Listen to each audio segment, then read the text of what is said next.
If you're planning to apply for Canadian permanent residency, then congratulations for taking this exciting step.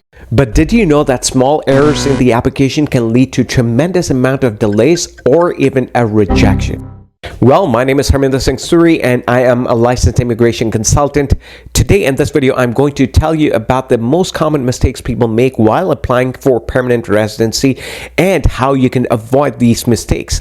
So stay tuned and watch this video all the way through the end. Point number one is ignoring the validity of the documents. One of the biggest mistakes people make is not checking the validity of the documents.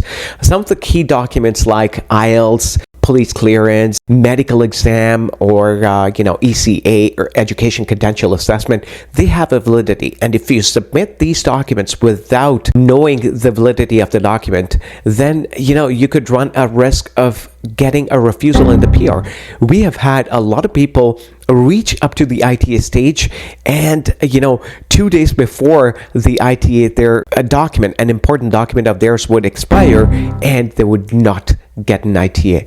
So that can be very serious. You have to know what the expiry date of the document is, so that you can get a new one when it's close to expiry. Point number two is miscalculating the CRS score. A lot of people think that it's very easy and straightforward to calculate CRS scores and that they can do it by themselves, and they end up risking the chances of getting an ITA. I'll give you an example. Let's say the score is the current draw is at 530 and they have calculated, someone has calculated their score to be at 520. Now, they may be at 535 or 540, but because of a wrong calculation, they're sitting at 520 and they're missing out on draws. Now, that small mistake cost them a lot of time or sometimes money, because what if you're running out of status and you have to extend your status, you have to pay towards the application and whatnot, right? And then on top of that, right, what if there's no draw happening for 6 months? Just because you miscalculated your score, you'll have to wait for a longer time. So therefore, it is always advisable to consult a licensed immigration consultant to know what exactly the score is. At least, if you want to apply by yourself, go ahead and do that, right? Take the chances, but at least know that you're doing the things right. Point number three is incomplete or inconsistent information. This is a very important point. A lot of people forget to provide the information that is required, and when you forget to provide the information that is absolutely necessary, what happens is RCIC will either send a document request, which means there will be a delay in processing your application, or they may not just send it to you and they may just reject the application, depending on what kind of application it is. Okay. Number two is inconsistent information. What does inconsistent information mean?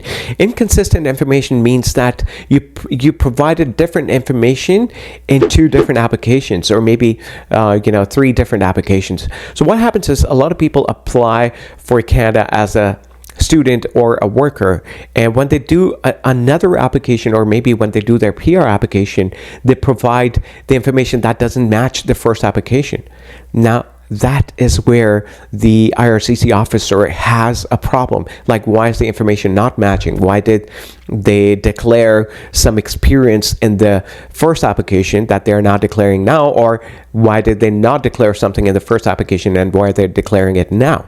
So that can lead to a big problem and even lead to a 5-year ban. So you have to be very careful about providing the right information and consistent information. Attention to detail is very crucial. And if you think that you're stuck, you don't know how to do it, get some help. I'd be more than happy to help you if you need to use our services. Call us on the number mentioned below. We'll be more than happy to help you, but do not take a risk of losing the opportunity to get a PR when you're very close to it. Point number 4 is missing deadlines. Deadlines are very important, whether it is submitting the application on a certain day. There are sometimes RCIC, for example, if you get an ITA, you get 60 days to submit the application.